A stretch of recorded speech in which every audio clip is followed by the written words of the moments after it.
नमस्कार, आप देख रहे हैं एसटीवी न्यूज। आज की प्रमुख खबरों के साथ मैं हूं अंसारुल हक। सबसे पहले सुर्खियों पर एक नजर।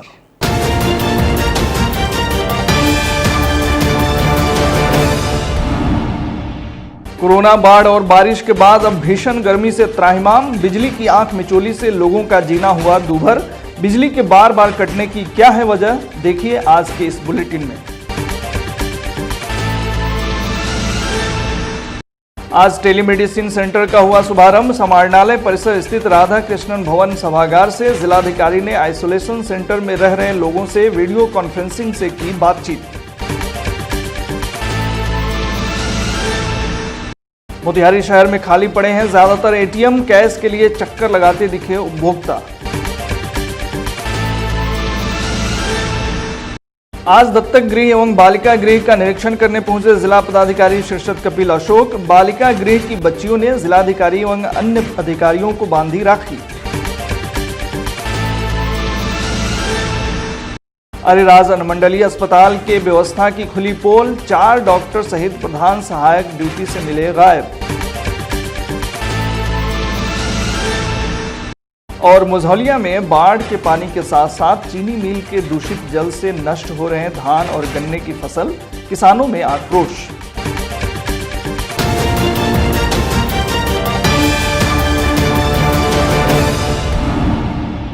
पूर्वी चंपारण जिला पदाधिकारी शीर्षत कपिल अशोक ने आज टेलीमेडिसिन सेंटर का शुभारंभ समाहरणालय परिसर स्थित राधा कृष्ण के सभागार में किया है। इस दौरान जिलाधिकारी ने आइसोलेशन सेंटर में रह रहे लोगों से वीडियो कॉन्फ्रेंसिंग कर बातें की, उनके स्वास्थ्य की जानकारी ली। इस दौरान लोगों ने बताया कि यहाँ पौष्टिक आहार के साथ दवा एवं अन्य सुविधा उपलब्ध है। डॉक्टर हमारी देखभाल कर रहे हैं, यहाँ किसी प्रकार का दिक्कत नहीं है। हम लोग जल्द ही स्वस्थ होकर अपने घर को जाएंगे। जिलाधिकारी ने बताया कि टेलीमेडिसिन सेंटर का टोल फ्री नंबर 1800-345-6624 है, जो 10 हंटिंग लाइन के साथ जुड़ी है, जिस पर संपर्क कर चिकित्सकीय परामर्श, जांच की सुविधाओं की जानकारी, Covid care centre, dedicated Covid centre, Covid health centre में इलाज, बेड एवं एम्बुलेंस से संबंधित जानकारी प्राप्त किया जा सकता है। जिलाधिकारी ने लोगों से अपील की कि आप इस नंबर पर संपर्क कर निःशुल्क सारी सुविधाओं का लाभ ले सकते हैं। मोतिहारी ज़िले में जो है टेलीमेडिसिन सेंटर के द्वारा जो है कोविड पॉजिटिव पेशेंट्स हैं हमारे, जो डाइट सेंटर, आइसोलेशन सेंटर में एवं होम आइसोलेशन में है, उनसे बात करने की व्यवस्था का शुभारंभ किया गया है। मूल उद्देश्य यही है कि उनके एक्चुअल रियल टाइम पोजीशन क्या है ये जानना, साथ ही में उनका साइकोलॉजिकल काउंसलिंग हो रहा है, मेडिकल काउंसलिंग हो रहा है, जो आवश्यक दवाइयाँ हैं उनको उपलब्ध कराई जा रही है। इसके अलावा भी बहुत सारे इश्यूज़ रहते हैं, प्रॉब्लम्स रहते हैं। अब बाढ़ का सीज़न भी है, तो ये सारे इश्यूज़ इनके साथ हम डिस्कस करते हैं ताकि उनको राहत मिले। दूसरी है कि हमारी जो व्यवस्था है वो किस तरीके से कार्य कर रही है ग्राउंड लेवल पे, ये भी इससे हमको पता चल जाता है। मोतिहारी ज़िले में जो अभी का फिगर है, हमारे यहाँ टोटल 21,951 टेस्ट हम लोगों ने किए हैं। विगत 3 दिनों से जो है हमने टेस्ट का रेट जो है 3 गुना कर दिया है। 5,000 प्लस जो है हमने टेस्ट यहाँ पे किए हैं। इसका एक एडवांटेज ये है कि हम अर्ली डिटेक्शन कर रहे हैं कोविड पेशेंट्स को। डिटेक्शन होने के बाद जो है हमारा इसको आइसोलेशन करके, क्वारंटाइन करके जो है हमको उसका ट्रीटमेंट करके जो है कंटेनमेंट करना आसान हो रहा है, और इसका स्प्रेड जो है हम मोतिहारी ज़िले में रोक रहे हैं। इसी का कारण है कि जो लास्ट 3 दिन का पॉजिटिविटी रेट है हमारा 4.91 है।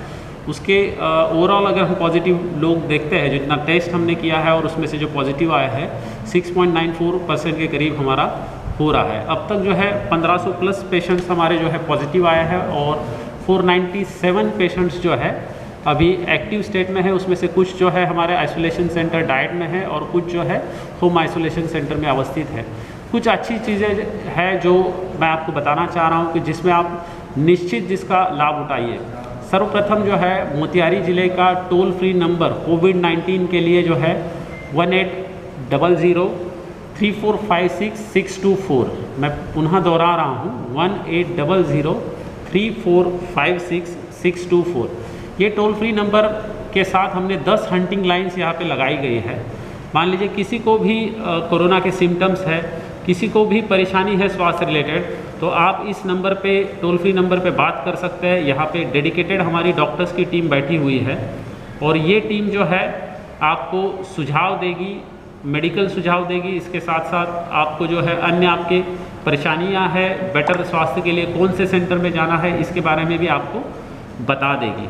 कोरोना, बाढ़ और लगातार बारिश के बाद अब भीषण गर्मी से लोग त्राहिमाम कर रहे हैं। इस बीच बिजली की आंख मिचोली कोर्ट में खाज का काम कर रही है। पिछले 2 दिनों से लगभग पूरे उत्तर बिहार में भीषण गर्मी से लोग हलकान हैं।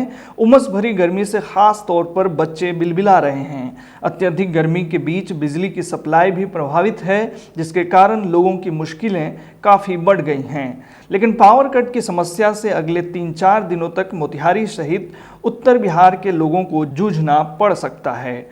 भीषण गर्मी के बीच बार बार बिजली के कटने की क्या वजह है, यह जानने के लिए आज हमने Shekhar Kumar, executive of supply Motihari से फ़ोन पर बात की। असल वो गर्मी के दिनों में इलेक्ट्रिसिटी की बहुत समस्याएं होती हैं, तो इसका टेक्निकल रीजन क्या होता है? नहीं, गर्मी के दिन में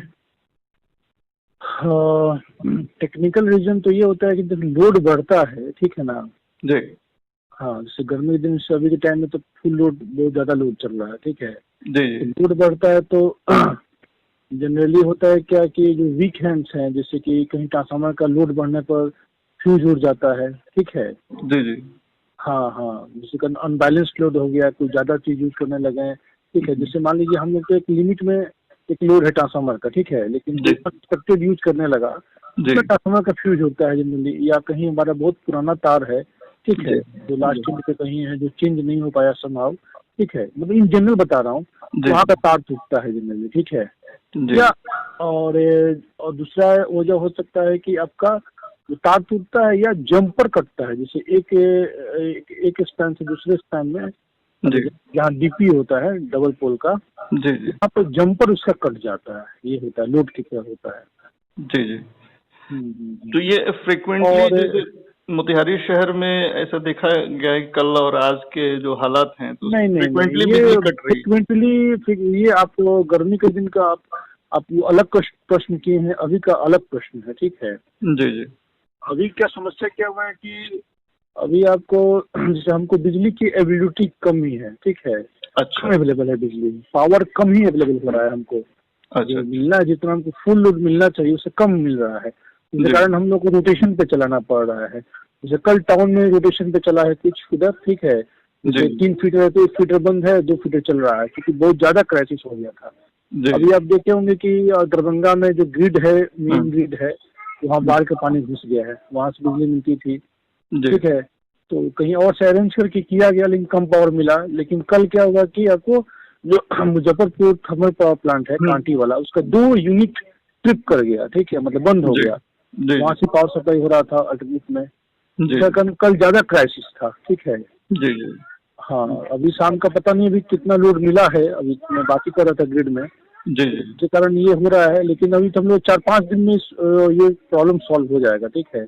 एक और हमको डीएमटीसीएल से जो लाइन है, जी उसका टावर गिरा हुआ है आपको गंडक नदी में, उसमें काम चल रहा है 5 दिन और, उसके बाद हमको मेरा सारा प्रॉब्लम सॉल्व हो जाएगा अवेलेबिलिटी का। जी 3-4 दिन में solve हो जाएगा। हाँ हाँ, ये 4-5 दिन में, जैसे हम लोग को बताया गया है कि जी। हमारा कंसर्न तो हमको तो बिजली मिलेगा ग्रिड से, तो हम तो डिस्ट्रीब्यूट करेंगे, ठीक जी है। जी अब आएगी ही नहीं, अवेलेबल ही नहीं हो पाएगी तो क्या है। लेकिन हम लोग जो बताया गया हेडक्वार्टर से, जो हम लोग भी अपना पता किए हैं, जी 5 दिन का और प्रॉब्लम है, मतलब हम मैक्सिमम 5 दिन बता रहे हैं, उससे पहले ही ये हमको फुल। एक्चुअली देखिए मोतिहारी जिला को ही उस लाइन से सबसे ज्यादा फायदा हुआ, जी जी वोल्टेज का बहुत इशू था, ठीक है। जी जी हाँ, मतलब उसमें सुधार हुआ है। 2017 में वो आपको अरेराज में जो डीएमटीसीएल का जो पावर प्लांट बना ग्रिड बना, जी हाँ, उसके आने से बहुत सुधार हुआ।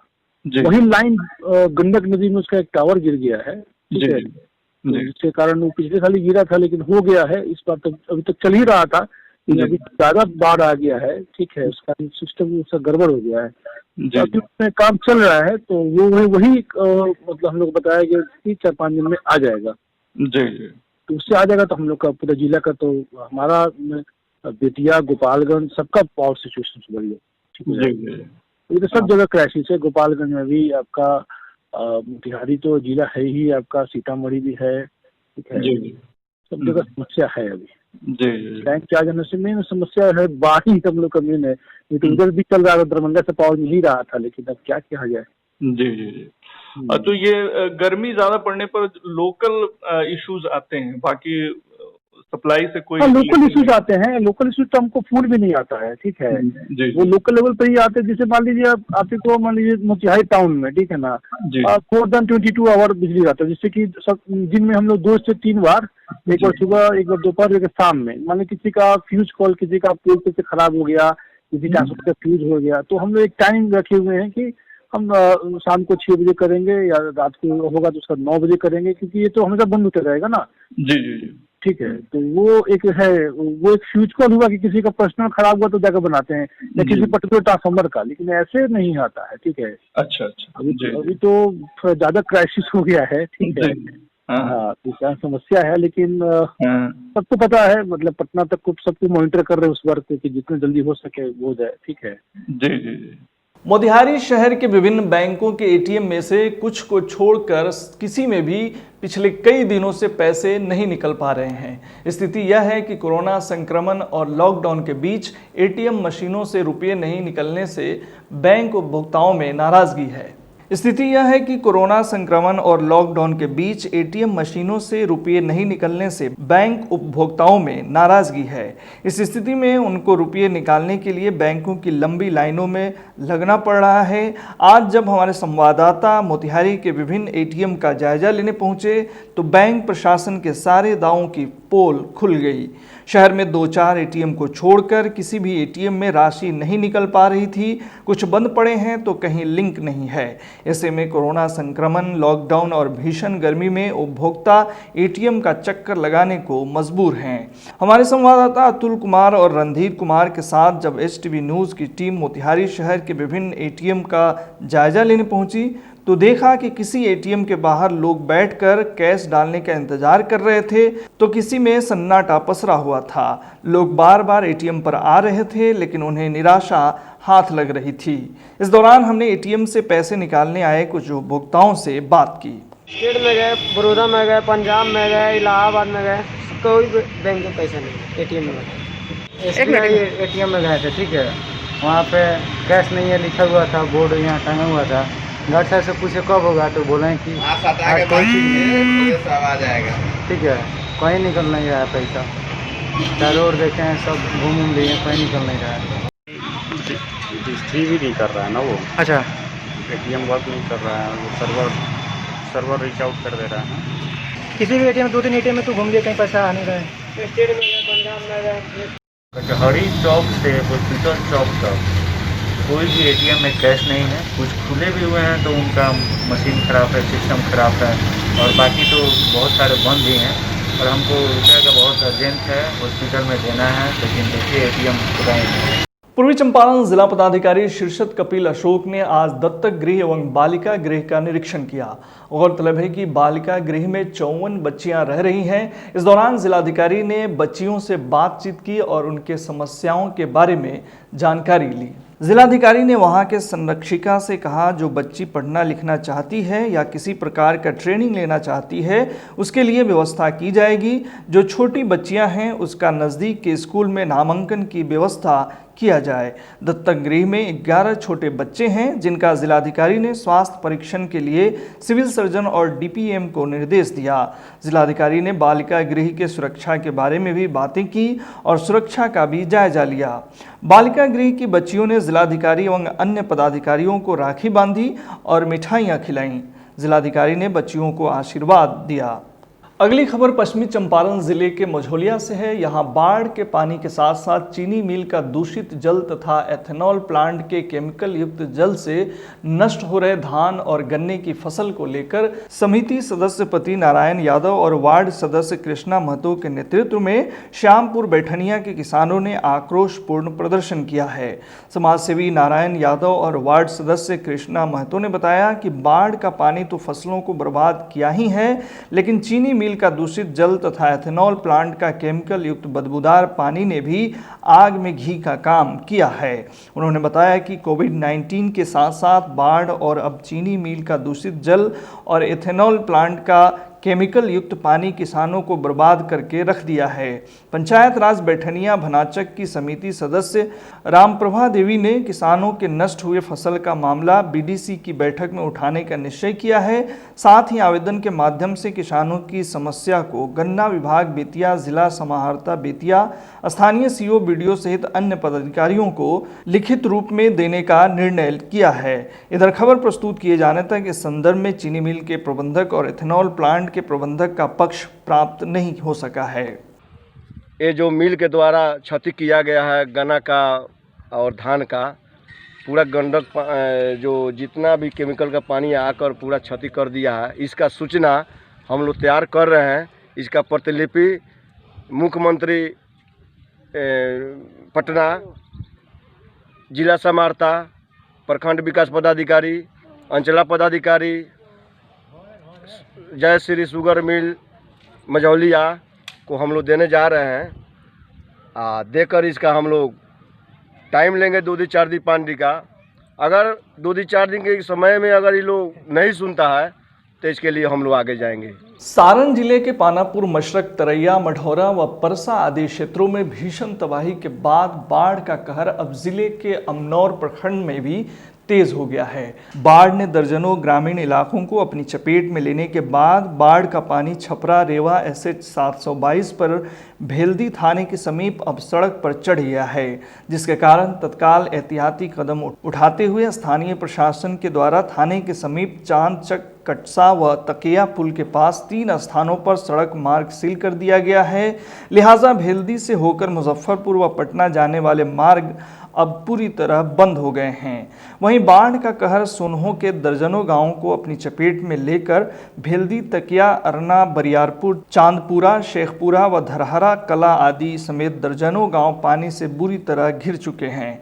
वहीं स्थानीय सूत्रों की माने तो भेल्दी से अमनौर जाने वाली मार्ग के अलग अलग कई स्थानों पर 3 से 4 फुट ऊंची बाढ़ का पानी सड़कों पर ओवरफ्लो होकर बह रहा है, जिसके कारण हालात बेहद खतरनाक हो चुके हैं। वहीं आसपास के गांव व घर भी बुरी तरह जलमग्न हो चुके हैं, जिसके कारण कई परिवारों को अपना घर बार छोड़ ऊंचे स्थानों पर शरण लेनी पड़ी है। अपहर पंचायत के विष्णुपुरा गांव निवासी स्थानीय चिकित्सक डॉक्टर रामपुकार गिरी बताते हैं कि इलाके में कोई ऐसा गांव या स्थान नहीं है जो पानी से अछूता हो। गांव से लेकर खेत खलिहान तक सभी जगह पानी के कारण तबाही मची है। फसल डूब चुके हैं, जिसके कारण पशुओं के लिए चारे का भी मिलना अब मुश्किल हो गया है। वहीं बाढ़ से घिरे लोगों की दशा बेहद चुनौतीपूर्ण हो गई है। घरों में पानी घुसने के कारण लोग ऊंचे स्थानों पर विस्थापित हो चुके हैं। पूर्वी चंपारण जिले के अरेराज अनुमंडल अंतर्गत संग्रामपुर प्रखंड के उत्तरी भवानीपुर के निहालू टोला में पिछले 23 जुलाई की मध्य रात्रि में टूटे चंपारण तटबंध से हुई तबाही का मंजर पानी हटने के बाद देखने को मिल रहा है। बांध टूटने के बाद उत्तरी भवानीपुर पंचायत में पानी का मुख्य धारा बन जाने के कारण लगभग 1.5 दर्जन गांवों का अस्तित्व संकट में दिखाई दे रहा है। बता दें कि अभी तक जल जमाव होने के कारण लोगों का एक से दूसरे पंचायत में आवागमन बंद है। बता दें कि पंचायत की लगभग सभी सड़कें टूट गई हैं, जिससे लोग आने जाने में काफ़ी दिक्कतों का सामना कर रहे हैं। बाढ़ से प्रभावित सभी लोग खुले आसमान के नीचे सड़कों पर तो कोई स्कूलों में अपना गुजर बसर कर रहे हैं। फिलहाल हजारों लोगों के घरों में रखा अनाज सड़ चुका है और लोग अपने अनाज को सड़कों पर रखकर सुखा रहे हैं, जिससे तेज दुर्गंध आने के चलते महामारी फैलने की आशंका बढ़ गई है। साथ ही यहाँ लोग पीने के पानी की समस्या से त्रस्त हैं। ग्रामीणों की माने तो चापाकलों की मरम्मती के मामले में पीएचडी विभाग मौन है। आयल तो दहिए गल, पानी दहिए गल, बड़ बटैया हुंडा बटाई खेत करे ने दहिए गल, आ घर दुआर ढहिए गल। तो सर जी अब हमने कौन गुंजाइश सब तो सरकार के हाथ में दो कि गुजारिश कर रहा बनी सर रोड पर जी जी और नने जी मुखिया बानी हमने के उत्तरी भवानीपुर के मुखिया बानी, वहाँ के तरफ से खाना के सेवा चल रहा बा। हमने के समझ लो कि खाना मिलेला, कभी सुबेर कभी अबेर, जौन की भंडारी लोग वालों थोड़ा सब जगह देवे के बाद तो थोड़ा देरी होता, माने खाना मिलता बराबर समय पर मिले जी। हमनी के कोनो दिक्कत नहीं, खाना मिलता। सरकार के तरफ से भी कोनो मुआवजा मिलल बा कि ना? जी ना, कोई मुआवजा नहीं मिलल हमनी के। अरेराज अनुमंडल पदाधिकारी धीरेन्द्र कुमार मिश्रा, डीएसपी ज्योति प्रकाश व डीसीएलआर संजय कुमार के द्वारा अरेराज अनुमंडलीय अस्पताल का औचक निरीक्षण किया गया। निरीक्षण के दौरान कई डॉक्टर अनुपस्थित थे। बताया जा रहा है कि यहाँ सभी लोग अनुमंडल मुख्यालय से बाहर थे। अनुमंडल क्षेत्र से बाहर पाए गए सभी अनुपस्थित डॉक्टर व प्रधान सहायक पर कार्रवाई के लिए जिला पदाधिकारी को पत्र भेजा गया है। अरेराज एसडीओ धीरेन्द्र कुमार मिश्रा ने बताया कि अनुमंडलीय अस्पताल व आदर्श कोविड सेंटर बनाने की तैयारियों को लेकर औचक निरीक्षण किया गया और निरीक्षण के दरमियान कई डॉक्टर सहित प्रधान सहायक स्टोर कीपर भी अस्पताल में ड्यूटी से अनुपस्थित पाए गए। उसके बाद अनुमंडल के आला अधिकारियों ने आदर्श कोविड-19 केयर सेंटर का भी निरीक्षण किया व व्यवस्था का जायजा भी लिया। व्यवस्था से एसडीओ धीरेन्द्र कुमार मिश्रा संतुष्ट दिखे। उन्होंने बताया कि 3 दिनों के अंदर यह कोविड केयर सेंटर काम करने लगेगा। इस सेंटर के अंदर 60 बेड होंगे। यहाँ पर oxygen cylinder, oximeter, nebuliser, ECG एवं एक्सरे की व्यवस्था है। उन्होंने कहा कि कोविड-19 केयर शुरू होने के बाद अस्पताल में ओपीडी पूरी तरह बंद रहेगा। उन्होंने आदर्श कोविड सेंटर शुरू करने में तेजी लाने का निर्देश अस्पताल उपाधीक्षक डॉक्टर नीरज कुमार को दिया। वहीं एसडीओ श्री मिश्रा ने कहा कि कोविड-19 महामारी में अस्पताल से बिना सूचना के 4 डॉक्टरों का अनुपस्थित रहना बहुत ही गंभीर मामला है। मरीजों के जांच व इलाज में कोई भी कोताही बर्दाश्त नहीं किया जाएगा। पश्चिमी चंपारण जिला अंतर्गत मझौलिया थाना क्षेत्र के सिनवरिया पंचायत स्थित अमवामन बाजार के समीप नेटुआ टोली में शौच करने गए बच्चे की विवाद में एक महिला की पीट कर हत्या करने का मामला प्रकाश में आया है। इस संदर्भ में मझौलिया थाने में मृतिका सरस्वती देवी के पति सुदामा नट के आवेदन पर 10 लोगों पर प्राथमिकी दर्ज किया गया है। इस संदर्भ में बताया जाता है कि सरस्वती देवी के घर का एक 5 वर्षीय बच्चा शौच करने के लिए गया था, जो पड़ोसी के दरवाजे पर शौच कर दिया था, जिससे आक्रोशित होकर पड़ोसी के परिजनों ने उक्त बच्चे की पिटाई कर दी थी। इसकी सूचना जैसे ही सरस्वती देवी को मिली, वह पूछने के लिए उक्त व्यक्ति के दरवाजे पर जा पहुंची और पड़ोसी ने सरस्वती देवी को देखते ही लाठी डंडे से जमकर पिटाई कर दी, जिससे सरस्वती देवी ने वहीं पर अपना दम तोड़ दिया। इसकी सूचना सरस्वती देवी के परिजनों ने मझौलिया थानाध्यक्ष कृष्ण मुरारी गुप्ता को दूरभाष पर दी। सूचना मिलते ही थानाध्यक्ष कृष्ण मुरारी गुप्ता अपने दल बल के साथ मौके पर पहुंच शव को अपने कब्जे में लेकर बेतिया पोस्टमार्टम के लिए भेज दिया। इस संदर्भ में थानाध्यक्ष ने बताया कि सरस्वती देवी के पति सुदामा नट के आवेदन पर 10 लोगों पर प्राथमिकी दर्ज कर ली गई है। आरोपितों की गिरफ्तारी के लिए पुलिस ने छापेमारी तेज कर दी है। इधर बताया जा रहा है कि छापेमारी की भनक मिलते ही आरोपित घर छोड़कर फरार है। सरकार पोता हो गई, मैदान कर दिलक, तो मैदान कर दिलक, बोलल लोग कहल जो हम काट के बिक देव, तले वही पर लागल लोग मारे। सज्ञान बोलल, बस सज्ञान के मार के देखी है गोड़ हाथ टूट दिले वाले। तले बुढ़िया गैलू बोलक, बस ओकरा के मार के मुंगा दिलक। हम छूटे दौड़ल गई, हम जाके उठाओ तानी, तले लागल लाठी चलावे, पाँच टूट गई, बर्छी से गाँथ दे। शिवहर एसडीएम आरिफ हसन ने आज पिपराही स्थित पीएचसी का निरीक्षण किया है, जहां बड़ी लापरवाही सामने आई है। जानकारी के मुताबिक एसडीएम आरिफ हसन के औचक निरीक्षण में पिपराही पीएचसी की पोल खुल गई है। बताया जा रहा है कि होम आइसोलेशन में रहने वाले कोरोना पॉजिटिव मरीजों का एक भी दिन स्वास्थ्य जांच नहीं हुआ है। इस दौरान एसडीएम ने मरीजों से फोन पर बात की तो उक्त जानकारी मिली, जिसके बाद शिवहर जिलाधिकारी को कार्रवाई के लिए अनुशंसा भेजा गया है और बताया जा रहा है कि इस पर बड़ी कार्रवाई हो सकती है। गौरतलब है कि एसडीएम ने प्रत्येक दिन 75 लोगों का स्वास्थ्य जांच करने का निर्देश दिया है। श्री राम जन्मभूमि अयोध्या में मंदिर निर्माण के तर्ज पर पश्चिमी चंपारण जिले के मझौलिया शुगर इंडस्ट्रीज में राम जानकी मंदिर और हनुमान मंदिर के निर्माण स्थल पर आज दिन से रामचरितमानस का अखंड पाठ शुरू किया गया। बाबा गोरखनाथ मंदिर गोरखपुर से आए संतों द्वारा रामचरितमानस का पाठ शिला पूजन तक चलेगा। इसके पूर्व इंडस्ट्रीज के सीजीएम इंदीप सिंह भाटिया और उनकी धर्मपत्नी ने विधिवत पूजा अर्चना की। सीजीएम श्री भाटिया ने बताया कि शुगर इंडस्ट्रीज परिसर में मंदिर निर्माण के लिए विगत 27 जून को भूमि पूजन किया गया था। अयोध्या में राम मंदिर निर्माण के साथ ही मझौलिया में भी 5 अगस्त से ही निर्माण कार्य शुरू हो जाएगा। उन्होंने बताया कि निर्माण हेतु जय श्री राम लिखा पीतल का ईंट गोरखपुर से मंगाया गया है। निर्माण के पहले 24 घंटे का अखंड मानस पाठ शुरू हो गया। भाटिया ने बताया कि इस आध्यात्मिक उत्सव में सोशल डिस्टेंसिंग का विशेष ख्याल रखा गया है।